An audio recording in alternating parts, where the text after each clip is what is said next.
Hello, God, wonderful people. Thank the Lord for this morning. Thank the Lord for His wondrous works. I just thought I would jump on here to just give God thanks for journey mercies. As you can see, some of my videos, I was in Jamaica. I go safe, come back safe to England. And let me tell you something, why I jump on here to say this. I was robbed in Jamaica, but God. It could have been worse. It could have been devastated. I was robbed in my father's house. They break my father's door. I don't know what they used to take it off, but it was like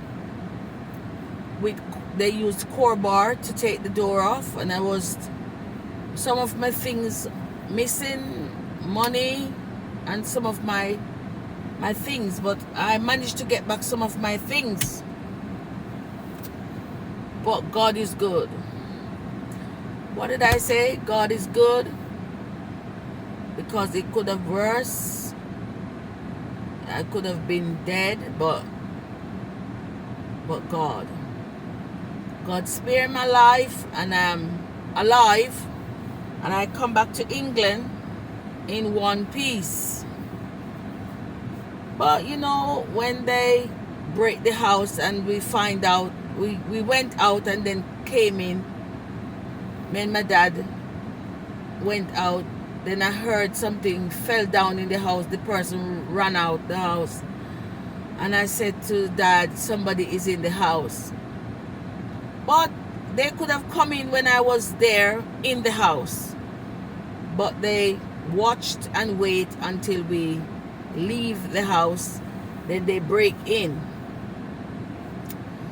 But guess what? That's not going to stop me from go to Jamaica.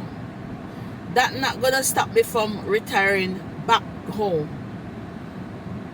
So I just jump on here to let you know that God is good. His mercy endureth forever. His mercy endureth to all generation. Without God, without the blanket of God, things will happen. So I'm here to encourage somebody that you should accept Christ. When you accept Christ, He go with you. The angel of the Lord encampeth around you. The word of God said the angel of the Lord encampeth around those that fear God. And like I said, it could be worse. But because the angel of God encampeth around me, I'm here to tell you that God is good. And His mercy endureth for all generations. Not only for me, but for you as well. I'm here to encourage you, stay with God. Call upon His name, because His name is worthy to be praised. Shalom, my people. Shalom.